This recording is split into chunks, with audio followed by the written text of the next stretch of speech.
depending on who you ask, 110 depending if you ask the other team. And it seems like we have finally loaded onto the Rift. Technical difficulty, you just have to talk about them, and they magically get solved. Perfect. That's the way it is. You know, you kind of start doing something at the bus stop, and the bus comes right away. And we see from the start, oh, this is going to be a classic right here. Watch, Nami does not have a trinket, but if you didn't know this, if you exit through the base gates, you're actually going to get a trinket. Oh, no, she's not going through the base gates. There we go. She did it. Wait, she got it just through the regular exit. It's whenever you leave the base. Great. Yeah. Now I learned something new, too. Trying to teach the audience, and you ended up learning something yourself.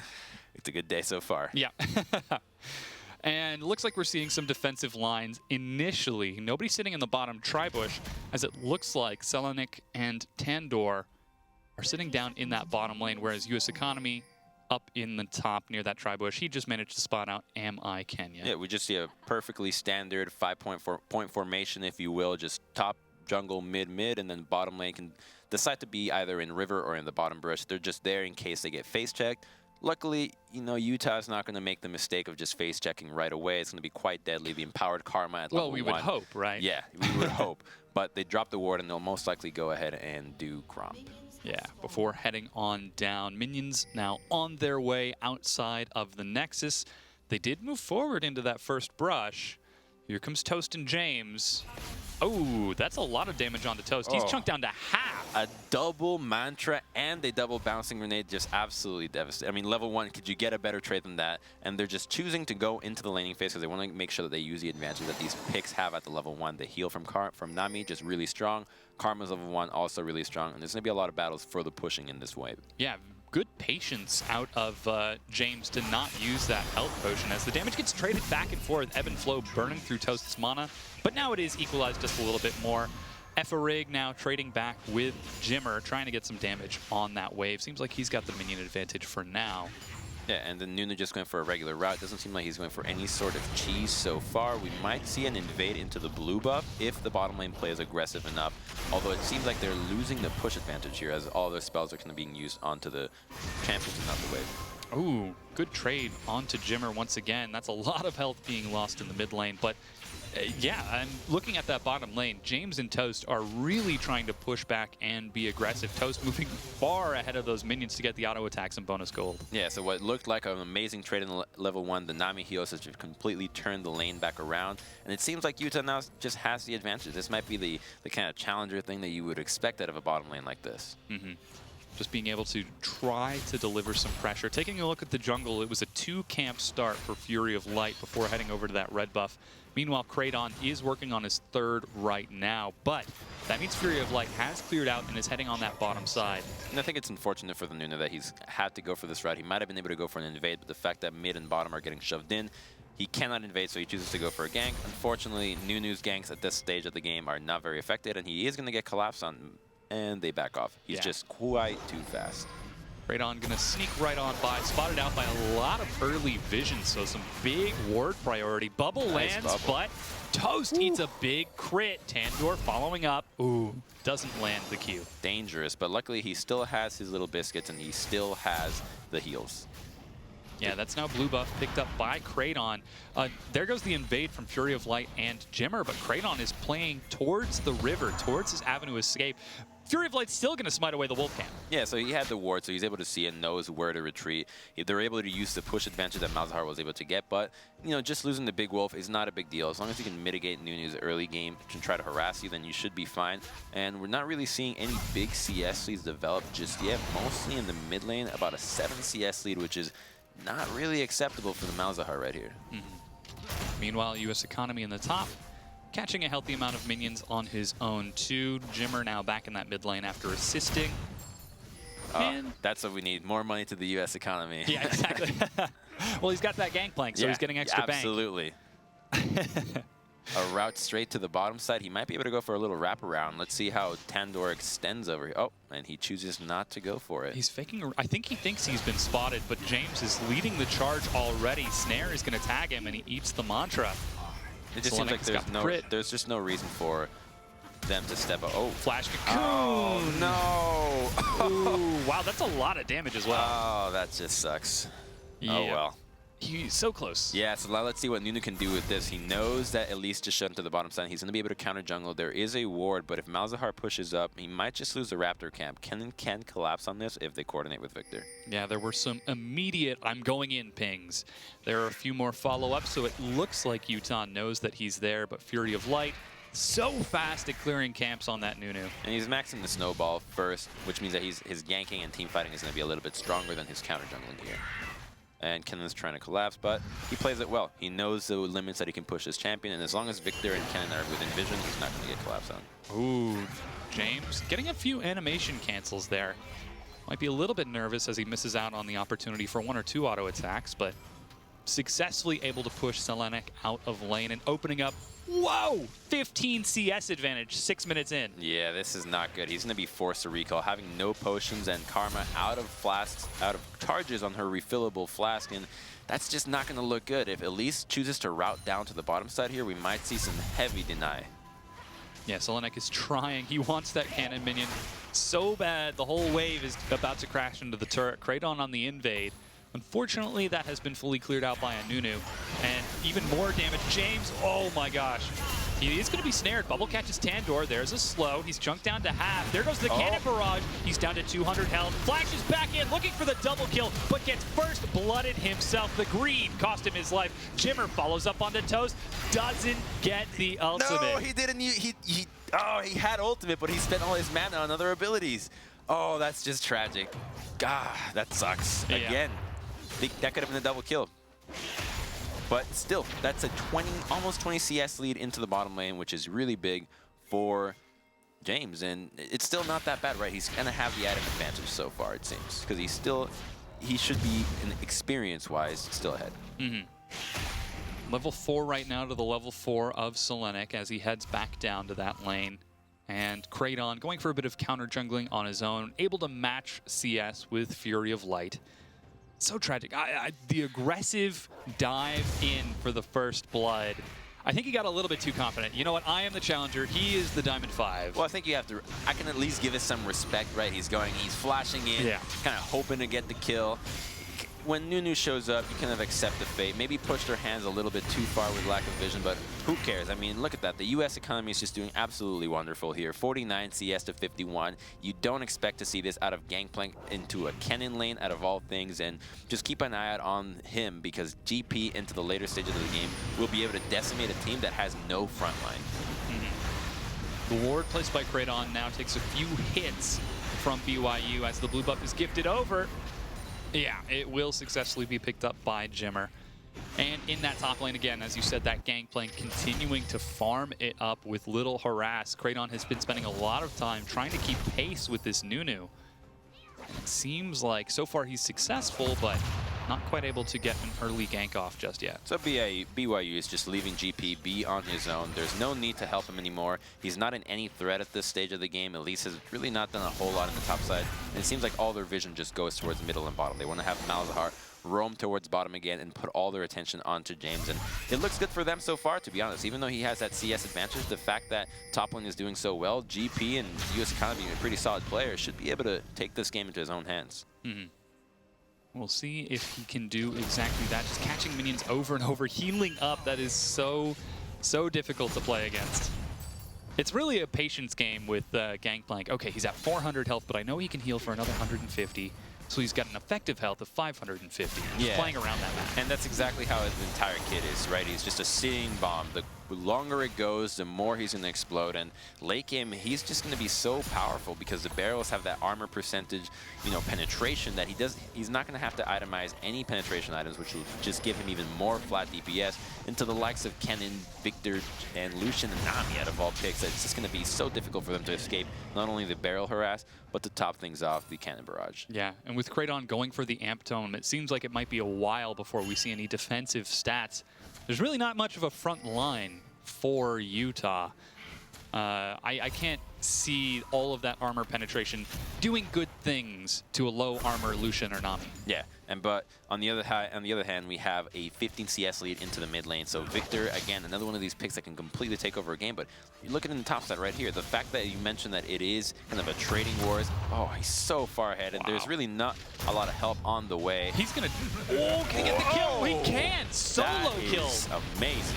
U.S. Economy gets it. There goes a culling. Level 6. James is exhausted and snared. He used his flash too soon. Still got that heal. No, he used it already, but still gets the kill. Snowball follows up. Toast is running away. That's the absolute 0.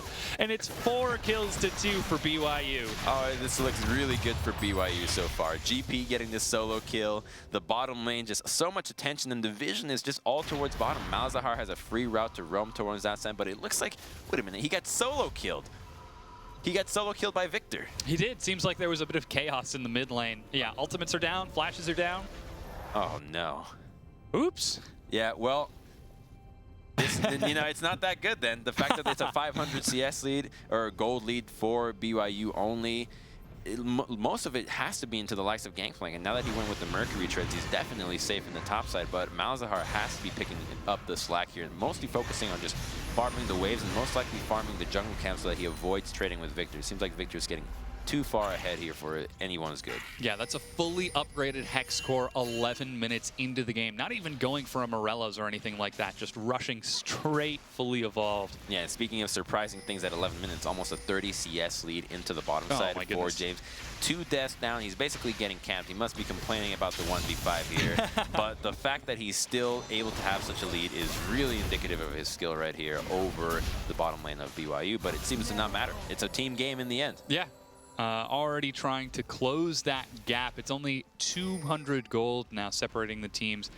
Eferig himself will roll on down. That's Ghost being used. Slow lands. Tandor flashes out and will survive. If there's one thing we've learned so far is that gaps are difficult to close, so instead they're going to just go straight for the dragon instead, although they just showed that they were in the bottom side. Elise is no mana, and Malzahar has priority onto the mid lane, so this is quite risky. The fact that GP will have ultimate and teleport up, maybe they should get away from this. Yeah, Fury of Light tosses out the snowball and will scare Eferig away.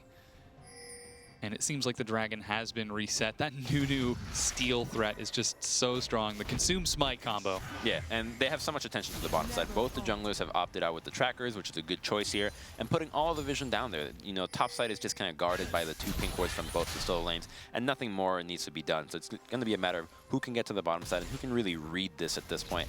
But I have to give the advantage to the U.S. economy, or to BYU, because they have the U.S. economy on their side with the Gangplank ultimate. The global assist that is going to be faster than the teleport of the cannon will deal more damage and have a bigger impact onto the fight, on top of the fact that they have the AoE from Noon.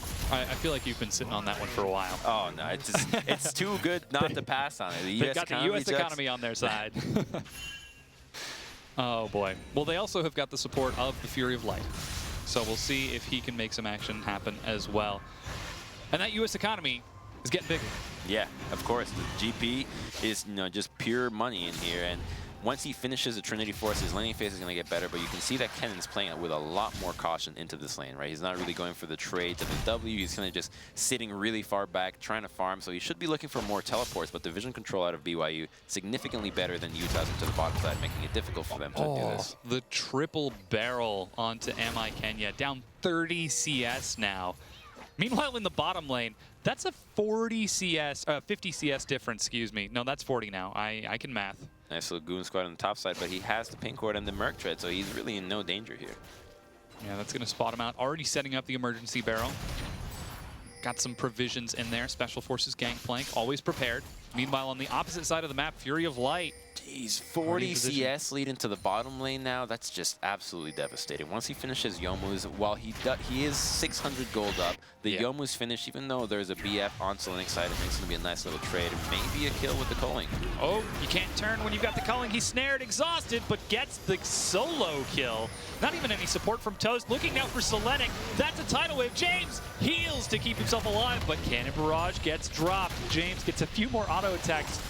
And Fury of Light, Nunu can't do anything to stop that Lucian. Just getting caught out by the just getting caught out solo is not acceptable here. The fact that he sees the opportunity and just takes it right away. Nami with the Lucian, you know, the hidden Nami just applies that slow to your auto attack, so deadly, and so much damage. Yeah, taking down the mid tier 1. That's the first turret of the game. Bonus gold split between Eferig and Kraydon, and Jim are forced to flash and ghost away from his And in life. the blink of an eye, the game seems to be in Utah's hands completely now. Gangplank stuck in lane without ultimate now, unable to help the bottom side. The dual lane just getting 2 kills, and mid lane being dropped. Mid lane, as soon as that turret drops, that means that Victor's going to be able to push mid, roam towards any side of the map, and push for those outers in the top or bottom side, which will just get so much dragon control. And if they can use that to get the Inferno, that's going to be huge, considering it's a team with 4 carries. Oh yeah, that's a lot of bonus damage. Plus the enhanced, does the enhanced damage from Nami also apply from, Ooh. That's interesting. I mean, she will get AP. Yeah, right? yeah. So it will deal more damage, but the big ones are going to be the Victor and the Lucian. Lucian, a guy that's not going to build crit. He's going to be going, wait a minute, is that going to be a Trinity Force? That is a very... haven't seen that build in a while. Well, let's see if he makes it work on James. Yeah, Trinity Force with the Phage right there. Well, he's already got the Phage. Well, that is interesting. I mean, I forget Cleaver. Yeah, Cleaver builds off that, doesn't it? Yeah, so it should be the Cleaver, right? He's going Cleaver. Oh, and dagger into Zerkers. Yeah, I hope he's going with the daggers into the Berserkers and not Trinity. But yeah, they're starting out the Dragon. Malzahar just roamed to the top side, and this should be free, but they're really not committed to it. Yeah, don't want to take any chances with that Nunu nearby. James aggresses forward, Youmu's, and doesn't actually fire the calling. There he goes over the wall and still gets the kill. Diving now onto Selenic. That is so much damage. A double kill with the assistance of Toast.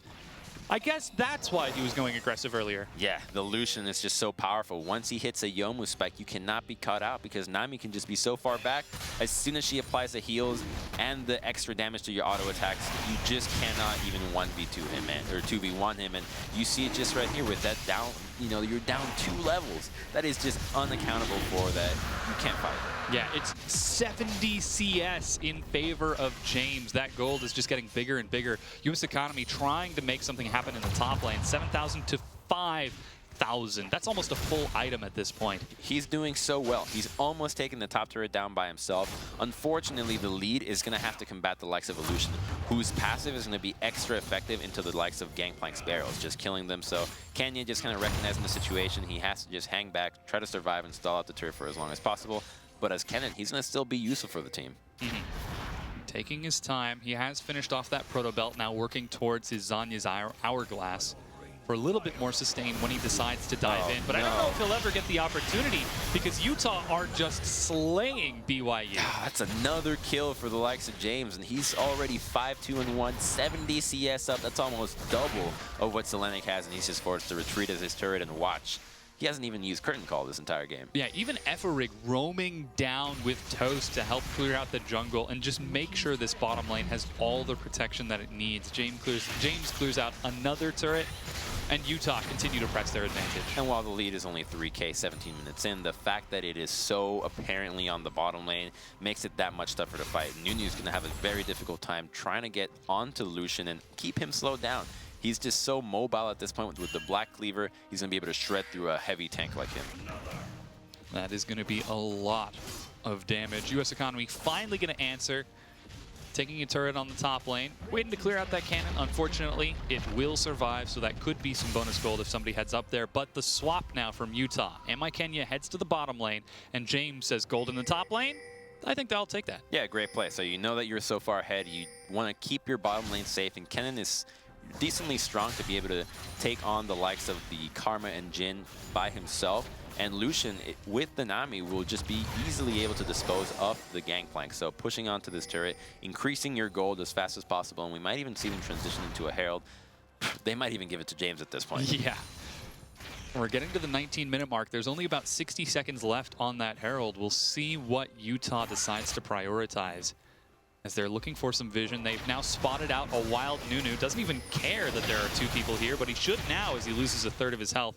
clears out the ward as another goes down. Toast forced to flash, but Kraydon gets collapsed upon. He eats a full suppression and goes down. Toast eats a lot of damage over the wall. James trying to 1v3, but it's not 1v3. He's got help from Ephoric. The Chaos Storm does not follow up. James is separate. He goes on to Tandor and finds it. US Economy split from his team. He's got a flash, but James will chase him over the wall. They've got vision. Curtain call from long range. Kullik gets a double kill. Ephoric has got to tank the fourth. Oh, it still hits James, but he is fine. Threads the needle onto the curtain call for the last hit. Unfortunately, too far down, and the culling just miraculously ends up being on the same location that the US Economy flashes in. What a shame. But Kennen here is so strong that he might be able to just head straight down and dive the Kennen before Karma spawns, which would be really devastating for Jin. Nunu's on that side of the map. He clears it out. The traps will slow the minions.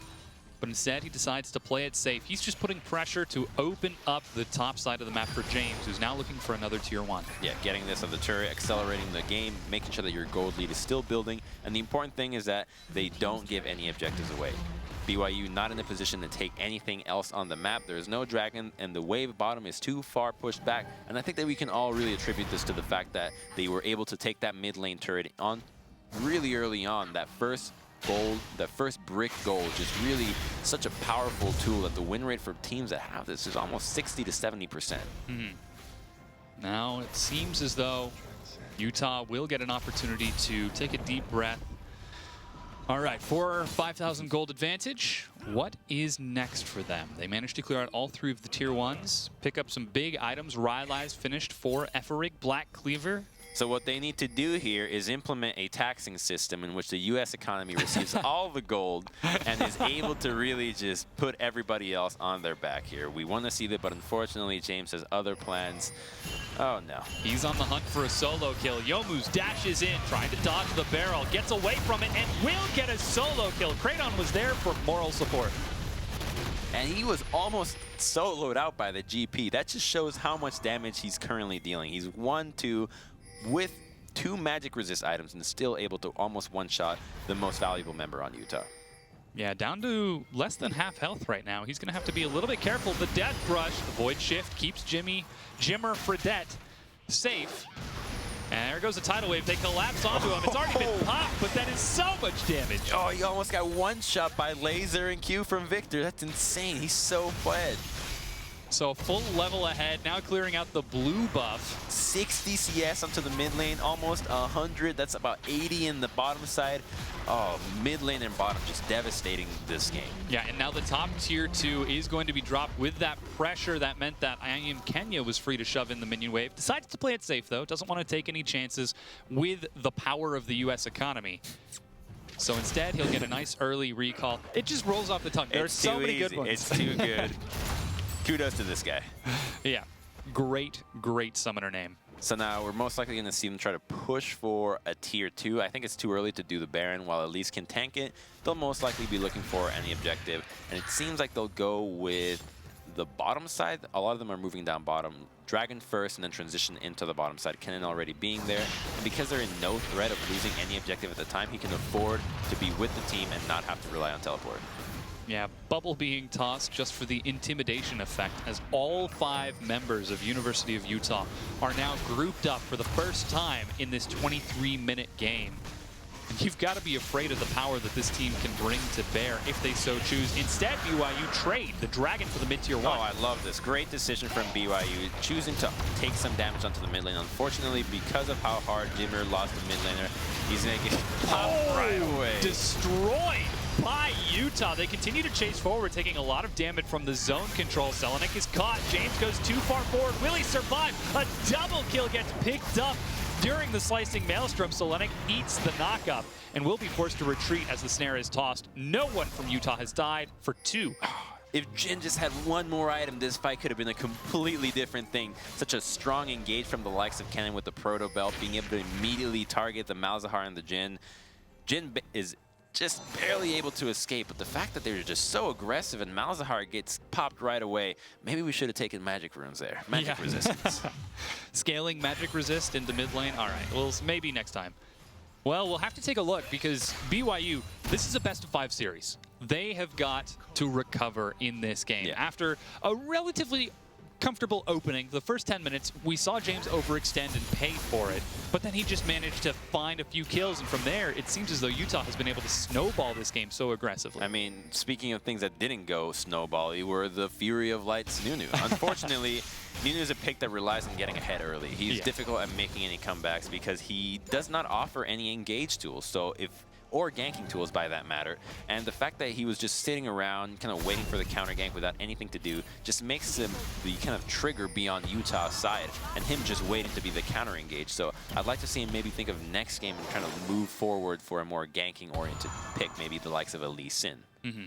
He did have a lot of presence during the early game and was able to invade and provide vision, but we're not seeing too much at this point in the game. And as you said, it's so hard to come back. Yeah, once laning phase gets over, Nunu really has a difficult time finding a battle, right? He's going to try to, does Nunu go for a flank, a Nunu engage? It's difficult to do. You got to start it off with the GP or the Malzahar. To be honest, it wasn't too bad, but just the lane did not play very well. Mid lane lost so tremendously, and the bottom lane just got outmatched. Ooh, Barrel is going to miss, but US Economy eats some damage from Rivalry. They tried to set up a death bush that you saw there, but Utah were not able to be convincing enough to BYU, who used their blue trinket to spot it out. They've still got another, plus Ami Kenya has got a Slicing Maelstrom and teleport for a flank. This is really good from Utah, actually. They're able to push out middle, and they have almost complete control of the blue side. They have pink wards all around. They've scanned. They're waiting for anybody to face check from the likes of BYU, and the vision's almost perfect. Unfortunately, the spooky ghosts are going to be able to find out and sniff out their plans, but Kennen, as soon as he gets pressure into the bottom side and can threaten a TP, this could be a very easy Baron bait from Utah. Yeah, Scuttle Crab plus Cloud Drake lets Utah race into the jungle to clear out the vision. BYU are taking their time, nice and slow, don't want to take any chances, but Utah seems like they finally found an opening. They're going to try to burn through this Baron's health. BYU are going to spot it out. There goes the cannon barrage. We've got a few more hits.